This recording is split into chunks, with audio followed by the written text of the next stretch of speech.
Hello and welcome to Weekend Investing Daily Bites. Today is 1st of December. We are shooting episode number 144.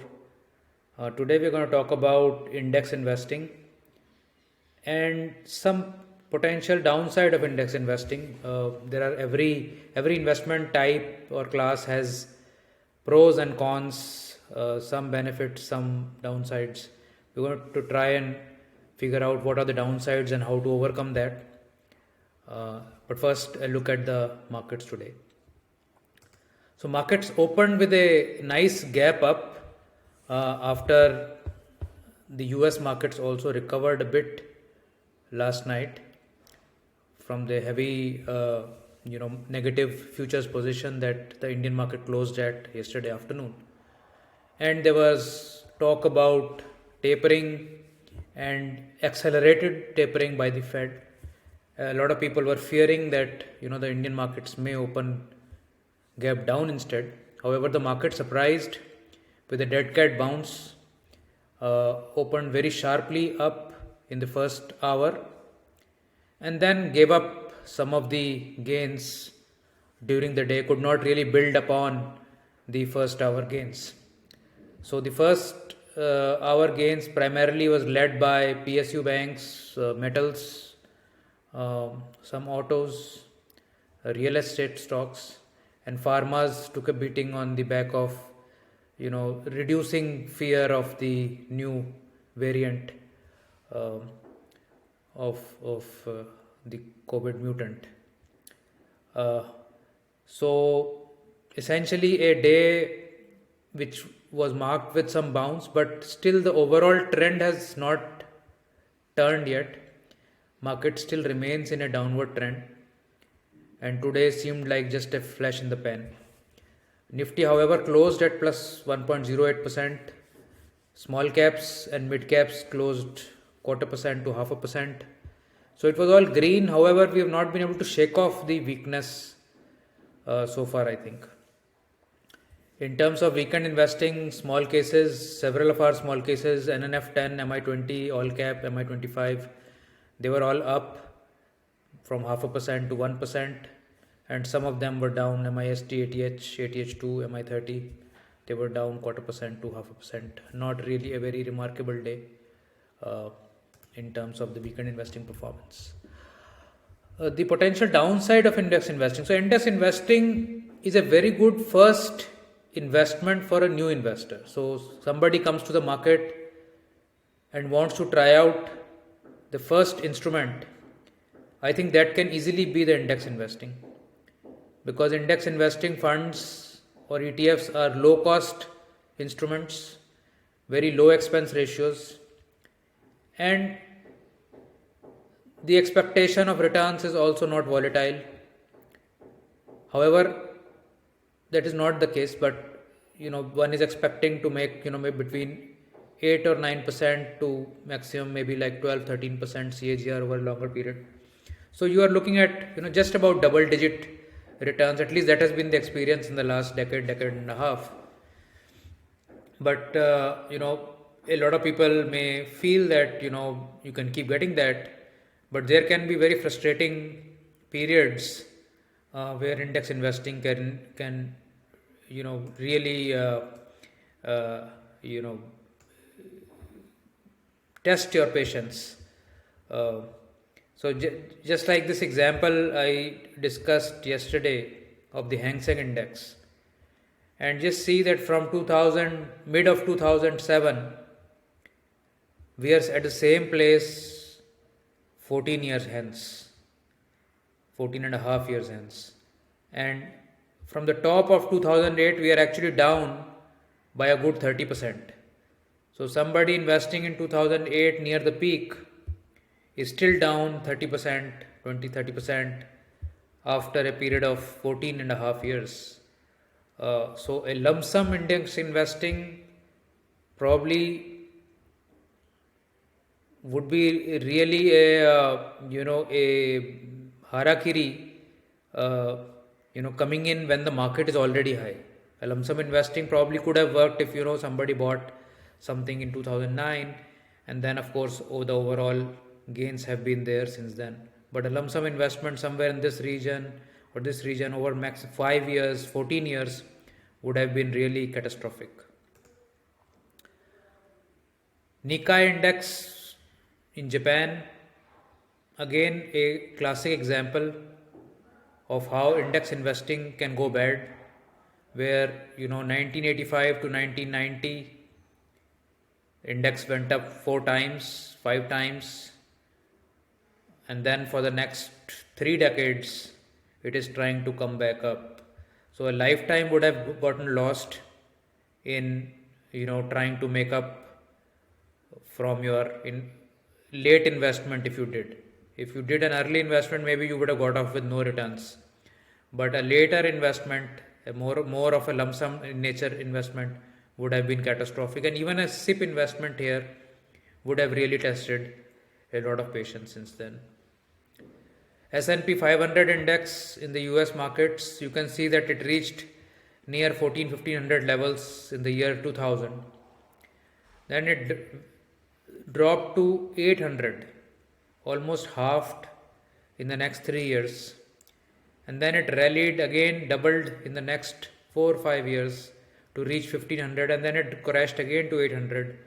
And then it took another 4 years to rally it back to 615, 1600. So about again 14 years taken, 13 to 14 years taken to cross this peak, and anybody coming in with lump sums here or here would have been totally tested.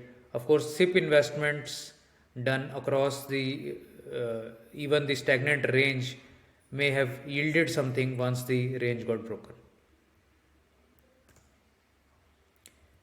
Nifty also, 2008 we reached about 6500 index, post which it crashed to about 2500, lost about 60% or more, and then it rallied in the next 2 years back to 6500, and then it went sideways between 65 and 4500 and 5000, only to breach this level in 2014. So good 6 years taken to take out the previous tops.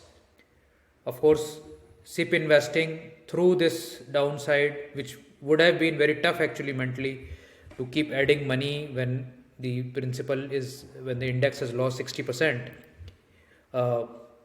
would have yielded some returns, but otherwise a very, very poor return from there. So this concept that index cannot drop too much, in many of these cases that you have seen now, S&P dropping 50%, Hang Seng dropping 60-70%, Nikkei dropping 60-70%, Nifty dropping 60-70% in 2008. So index investing is not really, a lower risk investing. A lot of emphasis is paid to the fact that invest in the index and you will be okay. But just look at the drawdowns that index can also take, and this is the Nifty. If we look at small cap index drawdowns, that is, they may be even steeper. So index investing, as we can see in this drawdown of Nifty, so blue line is the returns on Nifty in the last 5 years, 5.5 years. Red line is the drawdowns. You can see that very periodically you had drawdowns of 10-15%, but once in a while a big one like we had in the COVID month at 38%.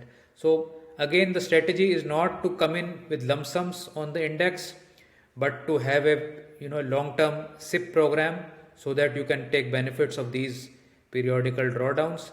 And we have been lucky in India that we have a nice growing economy where the index still continues to keep moving up, but you will have periods where it may not give you a net gain over 3 years, 5 years, 7 years. That period will come sometime.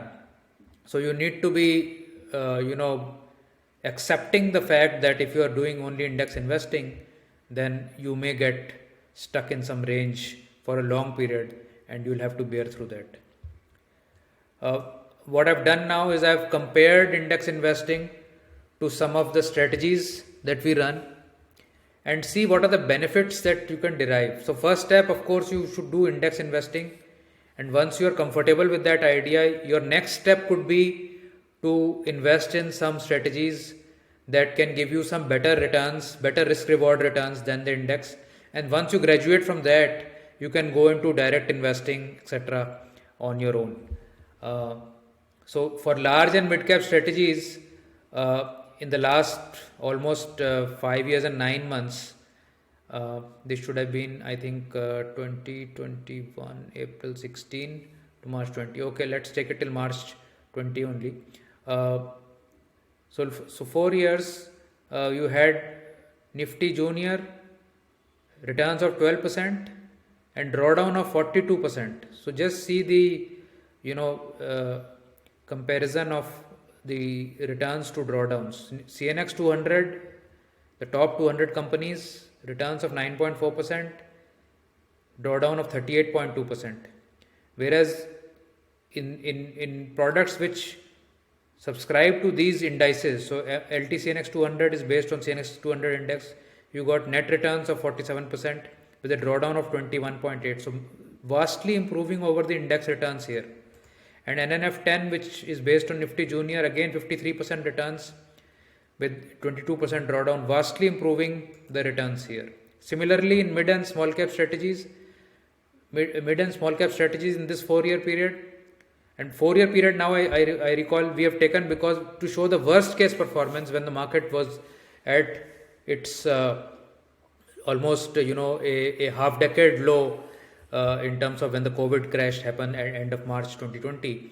So mid and small caps minus 2% and a max drawdown at 50%, whereas strategies which were small and mid cap oriented got 27.9 and 66% returns with max drawdown much lower than the max drawdown of the index. So you can see that index investing is giving you lesser returns and higher drawdowns. Again, purely small cap strategies minus 20% returns in these 4 years, max drawdown of 60%. Whereas MI25 and MI35 would have given you positive returns and max drawdown of much lower than the index. And of course, all cap strategies we are comparing with CNX 500 index plus 8.4% return in these 4 years, max drawdown of 38%. All these other strategies, MI30, MI all cap, ATH, ATH2, delivering fantastic returns, keeping the drawdown below the index. So what you want to do is to have a strategy which performs better than the index in returns and performs better than the index in drawdowns. When you have the combination of these two, it creates a multiplier effect and gives you a fantastic performance. So while index strategy is good, the best part about going into strategies like the momentum strategy we run is also the cash allocation. So once the strategies go into a drawdown, several of the strategies go into cash. You can see that the cash levels reached almost 80, 90, 100% during the COVID crash, and then quickly they got deployed again here.